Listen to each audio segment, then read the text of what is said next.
Hello friends, welcome to learn positive. நம்ம இன்றைக்கி பார்க்க போகிறது பார்த்தீங்கன்னா dimension formula and unit of strain. So இதில் ஃபார்முலா ஆஃப் ஸ்ட்ரெயின்னா நம்மளுக்கு நல்லா தெரியும். ஸோ ஜென்ரலாக பார்த்தீங்கன்னா ஃபார்முலா ஆஃப் ஸ்ட்ரெயினோட ஃபார்முலா பார்த்தீங்கன்னா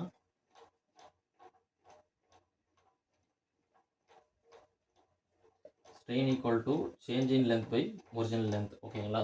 அப்போ பார்த்தீங்கன்னா எல் பை எல் அதுதான் நம்ம சொல்கிறோம். அப்போ எல் பை எல்ன்றது பார்த்தீங்கன்னா 1ன்னு வரும். அப்போது நம்மளுக்கு இதுக்கான டைமென்ஷன் ஃபார்முலான்னு போகும்போது எல் பவர் 0 அப்படின்னு சொல்லிட்டு போடுவோம். ஓகேங்களா? அதே மாதிரி ஸ்ட்ரெயினில் மாஸ் கிடையாது, நோ மாஸ் அண்ட் டைமும் கிடையாது. அப்போ பார்த்தீங்கன்னா எம் பவர் 0 டி பவர் 0.